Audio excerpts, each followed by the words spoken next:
they know that I will try to follow a regime of zero tolerance to corruption. And most importantly, I'm going to drum it into them that we can never succeed without the cooperation of members of the public. Yes, indeed. He's going to ensure a lot of things, but particularly tackling corruption. Also speaking, former Inspector General of Police Kayode Egbetokun expressed confidence that Disu would surpass his achievements in office. Yes, indeed. My advice to him again is that he knows all those things we've been doing together, restructuring our intelligence coordination, improving interagency deployment model, dismantling several criminal syndicates. I'm sure he's going to continue to do that, and improving our intelligence response mechanisms. I have so much confidence that he will surpass what I have done. Yes, indeed. This appointment follows the resignation of Egbetokun, who cited pressing family issues following his appointment as acting Inspector General of Police. Disu headed the Force Criminal Investigation Department Annex in Alagbon, Lagos. As Assistant Inspector General, he was promoted last year. Prior to that, Disu served as Commissioner of Police in Rivers State and was later transferred by former IGP Egbetokun to Abuja to lead the Federal Capital Territory Police Command. Well, the president was not left out. He had a few things to say as well. President Bola Tinubu directed the acting Inspector General of Police, Olatunji Disu, to address banditry, terrorism, and other security threats across the country. The president describes the appointment as coming at a crucial time and urges Disu to rebuild public trust in the police by working closely with other security agencies. For you to assume this responsibility, because I know your record. I believe in dedication that you've exhibited while you were in Lagos and I was the governor of Lagos State. And now you assume this responsibility at a defining moment for our nation's security, and expect you to strengthen discipline, enhance interagency collaboration, and restore public confidence in Nigerian police. Lead firmly but fairly, demand professionalism at every level, and ensure that safety of lives and property remains our highest priority. Okay. Well, you've had the president. That's another way of saying, Disu, you know that I know that you know that I know you. When I was governor in Lagos, we worked together. So pulling from what will be considered your pedigree, we need you to deliver on excellence. Here again. After the break, we talk about it. Stay with us.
to corruption. What that means is that the person that is going out tolerated corruption. I'm not saying anything, no. But just imagine I'm handing over. Say, for example, let's use hard facts. At least we can all relate with that. You listen to the show, I host the show. And I say, Sam Chinedu, we are now handing over hard facts to Dennis. And Sam now says, in this new dispensation, we will have gender equality. Women will now be calling the show very well. Me, now that I'm leaving it, will not be as if, I don't understand. Does that mean that... So this didn't say anything. Of course, he's going to improve on. But I'm the one saying something. Does that mean that Egbetoku did not have zero tolerance to corruption? Also remember that the outgoing IG said he was leaving because there were family issues to attend to. In fact, he almost didn't attend this event. He needed because the family, they were calling him. So he just made an appearance. Oh, Disu, you know my family, I have to go. They need me. Even when he spoke, it almost seemed as if he was talking fast so that he would just hurry up and go and meet the family. My advice to him again is that he knows all those things we've been doing together, restructuring our intelligence coordination, improving interagency deployment model, dismantling several criminal syndicates. I'm sure he's going to continue to do that, and improving our intelligence response mechanisms. I have so much confidence that he will surpass what I have done. You see how quickly, very quickly, the statement came out. Egbetoku is not a man that wastes time. In fact, if the journalist didn't even ask him question, he wouldn't have. So I have faith in him. We have been working together, dismantling criminal agency, destroying forces of darkness and spiritual wickedness, handling, scattering. Everything he said was in present continuous tense. Dismantling, destroying, devastating. Oh my goodness. My advice to him again is that he knows all those things we've been doing together, restructuring our intelligence coordination, improving interagency deployment model, dismantling several criminal syndicates. I'm sure he's going to continue to do that, and improving our intelligence response mechanisms. I have so much confidence that he will surpass what I have done. Yes, indeed. So these are the things we did together. If you think that I did it well, Disu will give you double dose of dismantling, destructioning, improving, and finishing.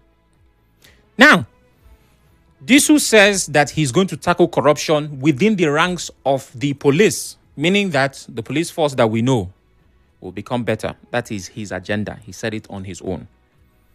And I'm certain that in a couple of months, maybe 6 months, or 1 year from now, we'll have journalists say, sir, this is your fight on corruption. How far? And maybe you say, you see, we are still dismantling, improving. Sometimes leaders might not know where to start, because the statements they make at the beginning of the journey is usually different from when they are now inside and they've seen what they've seen. So consider what I'm doing a favor to Disu. If he doesn't know where to start with fighting corruption in the police force, I don't do this for everybody. This is because it's you. Also because you were once Commissioner of Police, Rivers State. You were the top cop in PH. So because you are our guy, that's why we want to help you to make your job easy. So that tomorrow you will not say, oh, you don't know how to go about dismantling the corruption structures in the police force.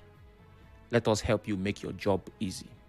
So if you are serious about this work, these are the things that you need to do.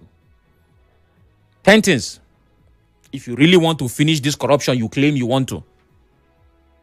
You don't need special advisors again to now go and help you and do fact-finding, research, and say, how come? I've compiled a list, comprehensive list of the channels of corruption in the police force. All you have to do now is to hit the ground running. And you already hit the ground yesterday, so start running. Are you ready, Disu? This is number one. Number one channel of corruption in the police force, Disu. Extortion at checkpoints. In fact, this is the most popular If they say choose only one, this is the one we will choose. Because not only does this happen, it happens openly. Other corruption maybe is at the station or at the office, in the backyard. This one is on the road. Highway, lowway, street, express, double lane.